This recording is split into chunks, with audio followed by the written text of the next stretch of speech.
আমাদের প্রাইম মিনিস্টারের বিরুদ্ধে এখন পর্যন্ত প্রোটেস্ট শেষ হয়নি। কারণ হচ্ছে এইটা যে কোটা সিস্টেম নিয়ে শুরু হয়েছিল আন্দোলনগুলি এখনো চলতেছে।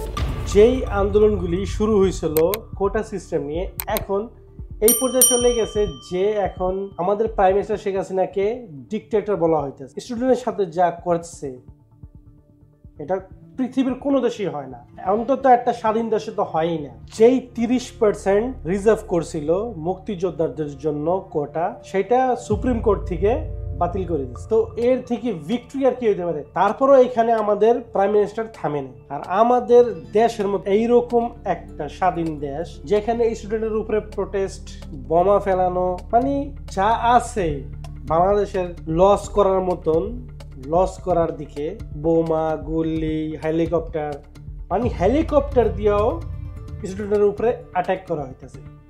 এটা তো আমাদের স্বাধীন দেশ হইতে পারে না। কিভাবে স্টুডেন্টগুলির এইভাবে মারতে পারে? কিভাবে? কেমনে সম্ভব? হেলিকপ্টার দিয়েও ফায়ারিং করতেছে, বাচ্চাদের জান যাইতেছে, কেমনে সম্ভব? আর কি দেশে আর কি শেষ করা বাকি আছে? যেই স্টুডেন্টগুলি ক্যামেরার সামনে বেশি হইতেছে, তারা বেশি ভাইরাল হইতেছে, তাদেরকে রাস্তা থেকে সরাইতেছে কেন? কারণটা কি? চায় কি? চানটা কি? দেশটাকে কারো বাপের, হ্যাঁ, দেশটা কি এই জন্যই স্বাধীন হয়েছিল? কারো বাপে কি একলা স্বাধীন করছে? জীবনও না। 9,000-এর থেকে বেশি স্টুডেন্ট প্রোটেস্টার্স জেলের ভিতরে আছে, 20,000-এর থেকে বেশিও আহত আছে। আর নিহতর কথা তো বললামই না, 209 দেখাইতেছে লিস্টে, কিন্তু 1,000-এরও বেশি আছে। 1,000-এর বেশি তো মারাই গেছে, আর 1,000-এর বেশি তো ইনজার্ডই আছে। চিন্তা করে দেখেন আমাদের দেশ কই গেছে। এরা কলম নিয়ে নামছে, আর তোমরা কি নিয়ে নামছো? হেলিকপ্টার, বোমা, পিস্তল, রাইফেল, রাবার বুলেট, গ্যাস সব নিয়ে নামছো। কি তোমাদের টাকা? এই জনগণের টাকায় জনগণকেই মারতেছো তোমরা। আর আমাদের প্রাইম মিনিস্টার নিজের উপরে ব্লেম নিতেছে না, আর অন্যদেরকে ব্লেম দিতেছে। আপনার কলম ছাড়া, ওই কলম, ওটা কলম না, ওটা পিস্তল, ওইটা ছাড়া কিছু লড়ে না। আপনি সাইন করলে অবশ্যই 100 লড়বে, যা হেলিকপ্টার লড়বে, পিস্তল লড়বে, সবকিছু। কেন এখনো পুরা বাংলাদেশের ভিতরে জায়গায় জায়গায় পুলিশ পিস্তল নিয়ে দাঁড়াইছে, দেখলেই ফায়ারিং করে? কারণটা কি? রাত ভর, সারা রাত হেলিকপ্টার নিয়ে ঘুরতেছে কেন? আমরা কি যুদ্ধ করতেছি অন্য কোন দেশের সাথে? আমরা কি যুদ্ধ করতেছি আমাদের বাংলাদেশে? তো রাত্রে পুলিশগুলি ঘরে ঘরে যে চেকিং করতেছে, মোবাইল চেক করতেছে, সবার মোবাইল দেখতেছে। আর ভুলো যদি কারো মোবাইলে ভিপিএন, হয়তোবা পলিটিক্যাল ইস্যু, হয়তোবা কোনো ভিডিও পোস্ট করা দেখে, হয়তোবা অ্যারেস্ট করতেছে, হয়তোবা তাদেরকে দুনিয়া থেকে সরাই দিতেছে, হয়তোবা তাদের কোনো খোঁজই নাই। কেন? ভয়। কিসের ভয়? এত কিছু হওয়ার পরও স্টুডেন্ট থামতেছে না। কারণ হচ্ছে স্টুডেন্টের পাওয়ার যদি 1000 কে লক্ষ যদি মরে না, স্টুডেন্টরা থামবে না, এটা আরো বাড়বে, অনেক বাড়বে। এটা করা বন্ধ করেন।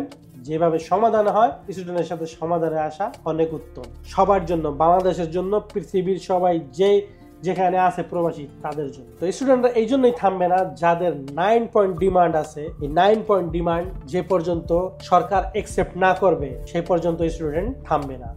এই 9 পয়েন্ট ডিমান্ড গুলি কি? আসেন দেখাই আপনাদের। কেন স্টুডেন্ট গুলি এখনো রেগে আছে? সুপ্রিম কোর্ট যেহেতু 30% কোটা সরাই দিছে, বাতিল করে দিছে, কেন এখনো স্টুডেন্ট এত প্রোটেস্ট করতেছে? কারণটা কি? নাম্বার 1। নাম্বার 2, স্টেপ ডাউন তো অনেক দূরের কথা, একবারও কি সরকার মাপ চাইবে স্টুডেন্টদের কাছে? এটাও প্রশ্ন।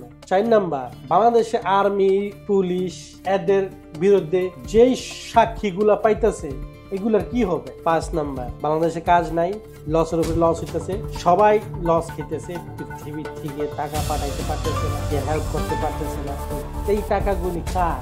আপনাদের পকেটের টাকা, জনগণের টাকা, জনগণ, স্টুডেন্ট, পুরো বাংলাদেশের টাকা, আপনাদের পকেটের টাকা। এটার কি হবে? এটার বিচার হবে? তো স্টুডেন্টস এর কথাগুলি হইছে army, police, journalist, news channel যতই লাগাইলো, জুলাই আর আগস্ট এই সরকারের স্টেপ ডাউন হতেই হবে।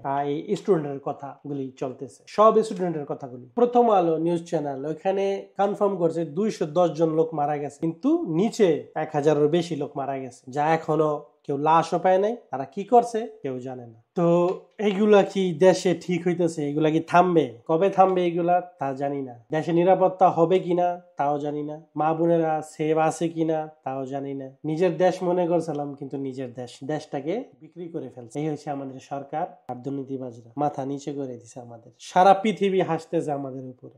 কেন? প্রশ্নের উত্তর কারো কাছে নাই। ধন্যবাদ।